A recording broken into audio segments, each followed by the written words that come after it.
moving. I mean, really moving, really beautiful movie. So please tell me first, how did it come together? What was the idea you had in mind? What were you trying to express with this movie? What were you trying to say? Well, first of all, thank you for giving such a wonderful compliment, and knowing that you're yourself a filmmaker, writer, and a producer. So that is quite one hell of a compliment. So thank you so much. Um, as for you asking, where did it come from? Uh, I'd probably say it's just, I would probably say my lifelong love and hate with the city of Mumbai. I passionately love it and I passionately hate it. And it's such an intense city that was always my love letter to the city. And to say that it was one moment of epiphany when the whole story just came is would be completely untrue because it is, I always feel like I think Picasso said it best. You don't draw. Somebody asked him, "Why do you charge so much for a painting?" And he said, "This is not. You're not paying for the line. You're paying for 40 years of living through." So I of what I brought. I think that is really my life experience of Mumbai that culminated into uh, this. And it's not just Mumbai. It's all the mega cities I've lived in all my life, and the contrast and demands of those cities. I've always called Mumbai a living, breathing Hieronymus Bosch painting. And so so that is really what was the essence of it. But in one particular time, there was I do a lot of photography, which is fundamentally where my most influences come from. And so and I do it for myself quite a bit. And one of those quick moments when I actually saw a kid pickpocketing someone. And that was when I tried to follow him. He got really angry at me. And of course, I convinced him I'm not a cop or anyone. And then when I started talking, he realized I'm not an India from Indian. I'm not, they're so perceptive and so smart. They said, "Oh, you're not from India, are you?" I said, "How did you know that?" He said, "You speak differently." And I was like, "Wow, okay." So I said, "Come on, let me buy you something for lunch." And he started talking to him and he started telling me. And he told me he was an orphan and he worked with nine others. And that was pretty much the beginning of the film. And of course, I'm always been a big Dickens fan, Chelsea, and this was very Dickensian in a way. And the town is Dickensian. So that's really where the modern day. But I will have to say, one of my biggest influences as a filmmaker has been Robert Bresson. And his film Pickpocket has always, for me, since always been like such a masterpiece. So I'd probably say between the two Bressons, as I was saying about photography, one is Henri Cartier-Bresson, who I absolutely admire, and I grew up with the decisive moment logic philosophy. And then the other Bresson, I would say the only two good Frenchmen have ever come out. So, but it was between somewhere between these two guys is my homage to these two great men is where I would put 55 in. What was the biggest challenge filming, putting together this movie? What did you have to face to make it happen? Oh my God. Um, I probably would have to say everything was a challenge. And I think that's really what is fundamentally independent filmmaking. From the moment I conceived it to the moment to actually finishing writing it and writing it to a place where I felt the script lived and breathed what I wanted to say. And then putting the money together, shooting it, finding the actors, and to a little extent, I also think that I'm a big fan of Rossellini's neo-realistic approach. So to a large extent, that was also very, very important to me that I don't substitute reality because of how I lived in and I used to in fact a part of my research was I would take the trains local trains up and down and I don't know if you've ever been to Mumbai. Yeah.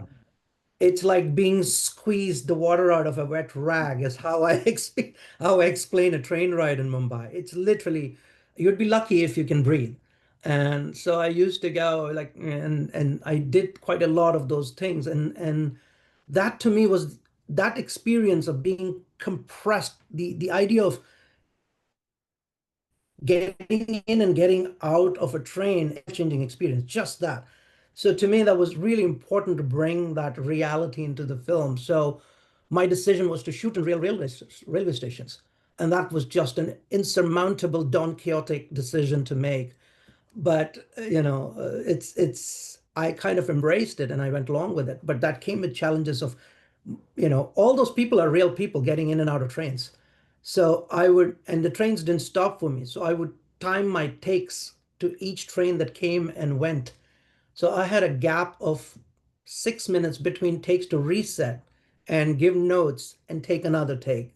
So that's really how I kind of, it was trial by fire. And one of the most toughest things was that we shot around COVID, right after COVID and before COVID. So it just became like a very, very challenging thing to do. And it's just, it was, and then I also kind of was really, most important part was the children, casting the children. And that took me a very long time because once again, I wanted to be very real and honest. So whoever I cast from the film world, it just didn't feel real to me. So we went and we actually went through about, I think we called in 600 kids from different schools and stuff. And in fact, one of the most important things that to me was that the kid that I was telling you about very early on that I first met, I kept in touch with him. So I was able to bring in some of his friends in and put them within those casting sessions so that every other one's got a reference of how the kind of kids I was looking for. And then eventually the 600 became 200, 200 became 50, and 50 became 25. Wow.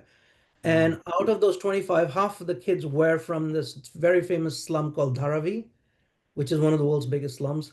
And I was able to kind of really integrate those 25 and then finally ended up with 12. And even there, quite a few of them were all slum kids. But one of the things that I did extensively was workshopping. And I didn't want to be a part of the workshop because I didn't want them to see me as a director and giving them. So I brought in these people. But most importantly, I put in these actual pickpocket kids and street kids with all these other kids who were not street kids. So at first there was this kind of a real tension between them. But then as they got along, they all realized they're kids and boys became boys. They got along really well. They became very close friends and they all started talking and eating. And there was such a strong camaraderie. And that's exactly what I wanted because I cannot create that on set or on a camera. And I wanted them to come with that comfort level with each other so that they know everything about each other by the time I was involved in giving them. So that was a very essential part of how I was able to get the kids to be themselves, but at the same time understand the story. Um, and I think the evolution of each and every character, I think the film itself shows that. One of the most memorable parts for me was the very end scene when he goes to visit, uh, you know, Uma, and he stands on the rooftop watching. We had a bit of an issue, a technical issue at that. The lights behind which were supposed to be on, weren't on. So it took a very long time to go find the person to put them on, and so on and so forth. So I was concerned that the kid might lose his momentum or stuff. So he went and sat on a side in a corner and he didn't talk to anyone. He didn't say anything. He just was, usually they're kind of messing around and doing stuff, but he didn't do anything. He just sat in the corner, didn't say a word. And then we started rolling. I didn't have to give him any direction.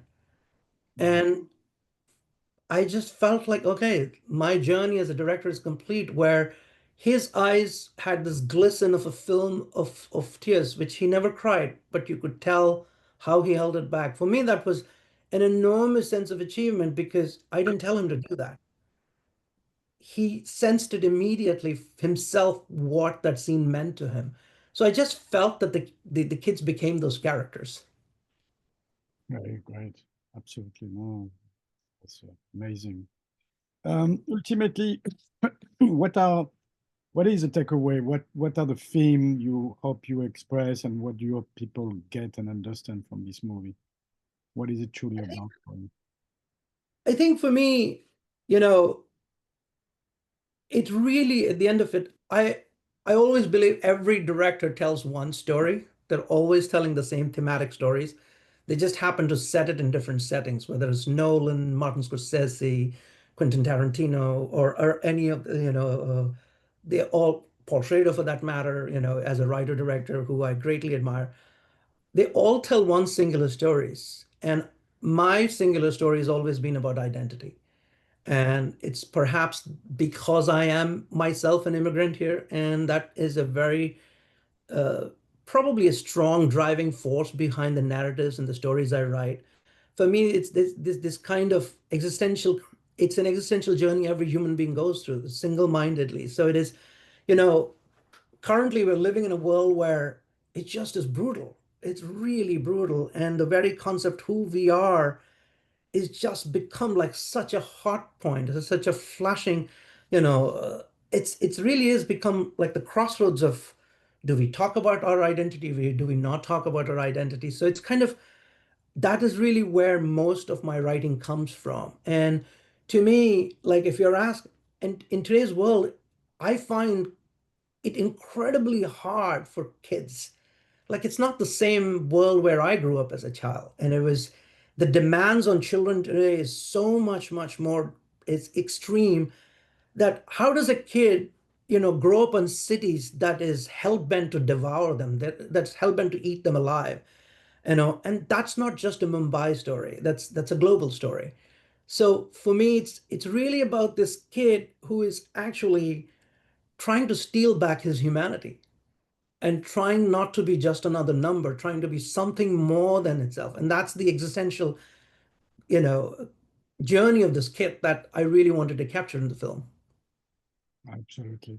Tell me about working with Scott Free. How did that happen, and what did they bring to the table? So when I was trying to finish the film, and we were really kind of running into all sorts of issues of funding and stuff, typical independent film story. We had a lot of issues, a lot of layup. And I met Tom Moran, who's an executive producer there, who's a vice president of and he absolutely loved the film, and he became like one of the biggest supporting evangelists of the film. And he took the film to Ridley Scott, and he wanted Ridley Scott to watch it, and Ridley watched it. And to my shock, he called me, and basically it's like the Godzilla of filmmaking calling you and saying to you, you're not half as bad as breathing fire.